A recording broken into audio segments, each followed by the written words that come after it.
All right, so what is the best neighborhood to live in Washington, D.C.?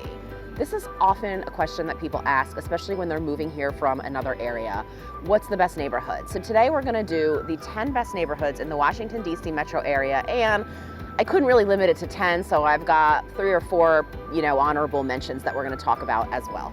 I'm Melissa Terzis, DC Real Estate Mama, and today we're gonna talk about the 10 best neighborhoods, 10 plus best neighborhoods to live in DC. Because this is gonna be pretty intensive, I have to split it into 2 videos. This will be part 1 of a 2-part series. It'll probably be part 1 of a many-part series as I just keep going. But the neighborhoods here all have something different to offer everybody, and they are all very diverse, but a lot of what you're gonna want in a neighborhood is gonna depend on a couple factors. First, what are you looking for in a home? What do you need nearby? What kind of services and amenities are you looking for?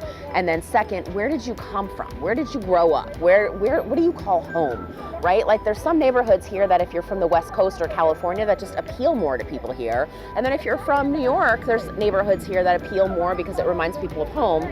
But then there's also people from New York that are trying to escape that New York feel and they don't want that kind of lifestyle either. So these things are all important because they all go together to kind of describe a certain perfect living situation for you that when you talk to us as real estate agents that we can help you work on and fine tune. Now let's talk a little bit about realtors. Realtors are not allowed to steer you into certain neighborhoods claiming that they're good for like one kind of person or another. The fact is that there's always going to be areas that do appeal more though to single people, do appeal more maybe to families or empty nesters, just depending on what's there, right? So if things are walkable and people, young, single, professional, they commute to work by metro and they don't want to have a car, there's just certain neighborhoods that lend themselves better to that than other areas. So it's not that we're steering you to this or that we're saying, hey, this is like the neighborhood you need to be in because all the other people just like you are here.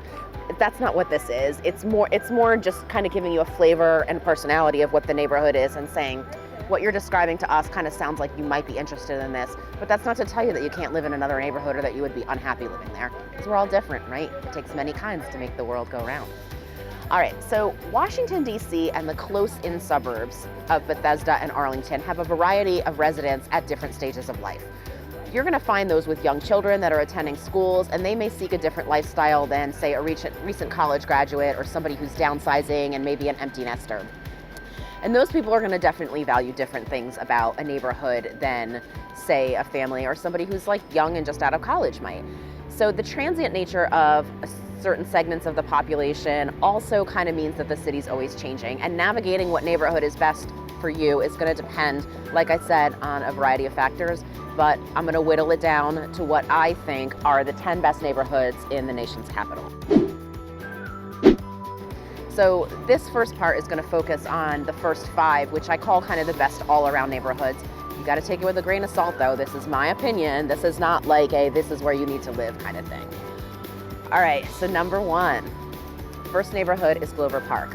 I actually think Glover Park's one of the best places to live in DC. I did not always think so though. I moved to Glover Park in 2014 when I was pregnant with my second child, and we were kind of looking for something that was still a little bit city, but not out in the suburbs. Glover Park probably wouldn't have topped anybody's neighborhood of list of neighborhoods of the best ones to live in Washington, D.C. 25 years ago. And even though I'm not from here, I'm from Connecticut, 25 years ago, my parents owned a condo in Glover Park, and it was a complete massive coincidence that I ended up living here and spending a big portion of my life and raising my kids here. But the Glover Park of 25 years ago wouldn't have made anybody's favorites list, I don't think. That's just my opinion. It's more recently jumped to the top of the list because it's always kind of been like a little town inside of a city you've got row homes and tree-lined streets, and then there's, you've got Guy Mason Park that's got a ton of playground equipment. There's a splash park that's open in the summer, and Halloween's also a really big deal in Glover Park. The entire neighborhood comes out for a parade and then also trick-or-treating. All right, so let's talk location. Glover Park is just north of Georgetown. You can easily get to downtown DC, to the National Mall, to Monuments, Arlington, or Bethesda from Glover Park, all in about 15 to 20 minutes. There's no metro, but that doesn't bother the Glover Park residents because there's easy bus access to almost everywhere. Plenty of buses that can get you out of Glover Park and to other neighborhoods. When Stoddard Elementary School in Glover Park became a blue ribbon top-rated school, the demand to get into Glover Park increased tremendously. If you are lucky, you may get a chance to take advantage of one of DC's not-so-best-kept secrets, which is free pre-K. For more info on schools, you can check out my video that I did on the DC school lottery, and Stoddard Elementary in Glover Park has pre-K starting at 4 years old. So real estate, most houses in Glover Park are all the same. It's going to be row houses, row house after row house after row house. And the prices are, you'll find some that are in the 800s, but for the most part, you're looking at 1.1 to 1.2 million. The ones below $1 million are going to always, for the most part, need renovations. There are a few condos in the neighborhood as well as apartments. The condo prices are lower than in most other parts of the city, which is actually refreshing. And that's just because of your demographic, right? The condo is more going to be probably like a young single person professional. They want to be closer to the things. They want to be close to Metro. And so living off the beaten path a little bit doesn't really appeal as much to them. All right, neighborhood number 2 is AU Park. I'd say this is one of the best neighborhoods to live in Upper Northwest. American University Park consistently ranks highly among one of the best places to live in DC. Those looking for convenient location, top-rated public schools, and an inclusive neighborhood vibe will feel right at home in AU Park, as it is called by the locals. So located, it's in Upper Northwest. AU Park is adjacent to Tenleytown and west of Wisconsin Avenue. There's a retail strip that also includes a Red Line Metro stop, as well as Target, a bunch of restaurants like Guapo's, Masala Art. There's Whole Foods grocery store there. There's Wawa, which I actually stopped on the way to get my fountain soda. Yum yum, that's right there as well. There's also Wilson High School, which is right in Tenleytown, and there's an aquatic center, which means the indoor pool is open year-round for DC residents who want to do some laps. Schools. So, as mentioned, Wilson High School is here. Alice Deal Middle School is right next to Wilson, and then you've got Janney Elementary School on the other side of Wisconsin Avenue, right by the Tenleytown Metro. So what about real estate in AU Park? Well, I did a whole video on it, so you can always check that out as well. There's every house type here possible, to include single family houses, some attached homes, some condos. For the prices for the condos over the Metro station actually start like in the 700s for a 2-bedroom. Houses are over the 1 million mark in the neighborhood. All right, neighborhood number 3 is Arlington. So one of the best neighborhoods to live in Washington, D.C. Technically not in D.C. Arlington's just over the river. That's the Potomac River, for those of you that may not know. If you're looking for more space inside, more space outside, more green space, and convenience and solid schools, then Arlington delivers on this. It's a whole county with a lot of different neighborhoods, many different vibes within Arlington, but we're going to cover some of that as well. So location, Arlington is a pretty big area. It is split by Route 50 into North Arlington and South Arlington. North Arlington is the larger part of Arlington, often thought of as the more sophisticated of the two areas. It's got higher end shopping and restaurants, notably along the Wilson Boulevard and Clarendon Boulevard strips, which run parallel to each other. One goes one way and one goes the opposite way. South Arlington is a little bit less fluff and a little bit less fancy, but it lays claim to Amazon as well as Reagan Airport right in Crystal City. And South Arlington has a lot of cute little neighborhoods that also, have some great community and a great sense of a vibe there. I have a client who lives in South Arlington in the Barcroft area, and this is the kind of neighborhood where everybody's out in the street chatting and talking about who did what, and she told me they've got a neighborhood text chain where they all talk about who needs what in the neighborhood. Schools. Arlington County has some of the highest rated schools. There are 2 different high schools that service North Arlington and 1 high school that serves the smaller South Arlington. As prices have shifted and priced some people out of North Arlington, you do see people moving to South Arlington, and that's generated some school buzz, and some of the schools are pretty highly regarded by the people who live in the neighborhood. All right, real estate in Arlington. So things really shifted when Amazon made the announcement that they were coming to Crystal City, and it's the newly named now National Landing. Real estate in that area wasn't as hotly desired, and then things just kind of went through the roof. There was a lot of condos in Crystal City and Pentagon City, which were right next to each other, and those condos were in high rises. They had a lot of amenities and thus really high condo fees, and you would see them sit on the market for a while, and as soon as Amazon made this announcement, bam, stuff started flying off the market so quickly. Most of that appears to have subsided, I think, just due because of the pandemic, and condos fell out of favor pretty quickly. In South Arlington, you have a lot of smaller 2-level townhomes, which might be, 2 bedrooms and then 1 or 2 bathrooms. Those will cost you in the 400s. You can get a single family home here too in the 500s, but of course, if you want to go over $1 million in South Arlington, you can do that as well. In North Arlington, the northern reaches of the county are all going to have single family homes in the 1 million to 3 million range. Closer to the strip where Wilson Boulevard and Clarendon Boulevards are, you're going to find condos around $400,000 for a 1-bedroom. Townhouses start in the 800s and go into the millions, and single family homes are going to be well into the millions. Neighborhood number 4, Bethesda, Maryland. One of the best suburbs to live in, most likely. I feel like Bethesda appeals to people that really like a fast pace. New Yorkers seem to, if New Yorkers like New York, I feel like they like Bethesda as well, because the pace of it is great. It reminds them there's a lot there, there's a lot of restaurants, but you have more green space, which is amazing. I mean, anywhere, you have more green space on AstroTurf compared to New York, but whatever. So also not in DC, Bethesda, Maryland cannot be overlooked when it comes to appeal. In many ways, it's a one-stop shop, like I said, for those who want it all. You got retail, you have restaurants, you have access to parks and trails, green space, it's metro accessible, and highly rated schools. It's also close to Chevy Chase, which is where there's a little bit more high-end retail and restaurants if you run out of things to do in Bethesda, but you won't. So location just outside DC. Bethesda's still inside the Beltway, inside 495. It's comprised of several neighborhoods just to the west of Wisconsin Avenue as you head north from DC. It's home to places like the National Institute of Health, as well as several well-known companies like Marriott and Total Wine and more. All right, schools. So public schools in Bethesda are all very highly rated.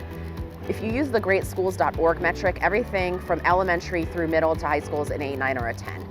There's also many prestigious private schools here, including Sidwell Friends, where President Obama's daughters went. Now for real estate. So real estate in Bethesda, you're filled with a wide variety of house types and neighborhoods. There's tree-lined streets that are gonna have bungalows, colonials, arts and crafts, mid-century, and everybody's favorite, the McMansion.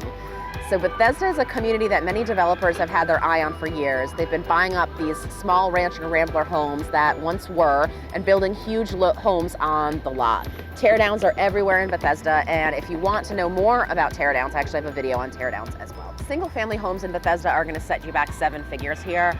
There's actually some homes that will be in the 8s and 900s, but they're going to need work. A lot with a tear down is probably going to cost you $800,000, and then to go ahead and build the house is going to be probably close to $500,000 or $600,000, and it might even be close to 7 or 8, depending on the features and the fixtures that you pick. You're pretty much looking to be in at like 1.6 million up to 2 million if you tear down a house and rebuild something there, and that's like if you're lucky. Those houses are selling in the most cases now for 2+ million up to 3 from developers. Okay, neighborhood number 5, we've got Capitol Hill. So Capitol Hill is quintessential DC. In the shadows of the Capitol building, you are home to the Supreme Court, the Library of Congress, and where all things US government happen. The location is prime for anybody whose daytime life revolves around the Hill. Walk home from work, you can pop into one of the neighborhood watering holes, and you're gonna feel like you're in a small town where everybody knows your name. Location. So though the boundaries have become more fluid and moved further east as they've blended with the neighborhood that they call Hill East, generally Capitol Hill is south and east from the Capitol building itself. South Capitol Street is the western border, 695 is the southern border, 8th Street or 12th Street, depending who you ask, is the eastern border, and then Pennsylvania Avenue cuts right through the middle, and then Eastern Market is kind of a hub of the neighborhood, offering produce, meats, cheeses. On the weekends, there's an open air craft market that attracts people from all over the metro area. Schools. All right, so parents are pretty particular in Capitol Hill about where their child's going to attend elementary school. This is a big thing. It appears to boil down to who your classmates are going to be. Your child is going to be attending school in Capitol Hill alongside children of lawyers, doctors, and politicians that make some pretty big decisions on the Hill, as Capitol Hill is a pretty hot place to live. The elementary schools are well rated, and some of them carry this prestige unknown to other DC schools. Real estate. Capitol Hill is a super hot real estate market. It always has been, it always will be. It's tough to get in, and the people who do get in often don't leave. Attend a Sunday open house, and you are going to see the host chatting away with several people who've planted themselves around the living room, talking about plants somebody purchased for their yard, where somebody in the neighborhood's going on vacation, what the new paint color is that they're using on their house. It's unbelievable, but it's a community unknown to any other neighborhood in DC that I've ever seen. This is truly a lifestyle that people are living here, and they stay here for many generations. It's costly to live on the hill, but people are willing to pay for it. To live west of 8th or 9th and to be in boundary for Brent Elementary School or Maury Elementary School is going to cost you well into the millions. Bonus, sort of like your high school superlatives, there are a handful of neighborhoods that I just couldn't not mention. So we have Dupont Circle. As somebody who spent 10 years of my life as a single girl living in Dupont Circle, Dupont's awesome. I mentioned that when we first moved to Glover Park that I didn't love it right away, and that's because I had left Dupont behind and I just loved that neighborhood. It's the kind of neighborhood where pretty much anybody feels like they could belong. Prices are stable, as Dupont is no longer considered really like trendy, like other neighborhoods might be, but it's proven itself over the long haul. It's a solid neighborhood in a way with a small town feel. When I lived there and I would see somebody walking around with a map, I knew it was a tourist. I knew they were lost because they would never really end up in that neighborhood. They normally were downtown and then they just somehow ended up heading a little bit too far north and ended up in Dupont. Tacoma Park, Maryland. If your hometown is on the West Coast, you actually might just adore Tacoma Park. This little city offers a drastic change of pace when compared to the rest of the area. It is very progressive. They've opened their municipal elections even to voters 16 years of age and older. The community has a farmer's market, a lot of sustainability efforts. The downtown area is a gathering place with a ton of eclectic shops and cafes, and the Red Line Metro stops right downtown. All right, final neighborhood with an honorable mention is Silver Spring, Maryland. So Silver Spring's huge and there's a lot here. Silver Spring is a downtown, which is actually a city, more like DC would be considered a city. It's got a cool vibe, a ton of restaurants, wine bars, things to do, and there's high density living here. That means there's condos and then there's some pretty close together townhouses. If you go into the neighborhoods north of downtown, things change quite a bit. So you've got neighborhoods like Four Corners and Woodside Park. Those are near 495, the Beltway. They've got their own vibe with some neighborhood schools, and then you've got neighborhoods that are heading even further north toward what they call the Inter-County Connector, the ICC, and those neighborhoods are even going to offer you more space, quarter-acre lots, and a variety of house types. There's a ton of green space. They've usually got community pools in the neighborhood, and there's a neighborhood in Silver Spring for probably pretty much everybody. You do have to watch the schools though. They can be hit or miss depending on what part of Silver Spring you're in. So that's just one thing to consider, that they may not lend themselves well to people that have little children who are going to be attending school across the board. All right, so that's the end of part one of my two-part series of the best neighborhoods in DC. I'm Melissa Terzis, DC Real Estate Mama. Make sure you look out for part two, and I'm going to cover specifically neighborhoods in that one that are good for young professionals and all that stuff. And then if you have any questions or anything about real estate related, let me know. My contact info is coming next.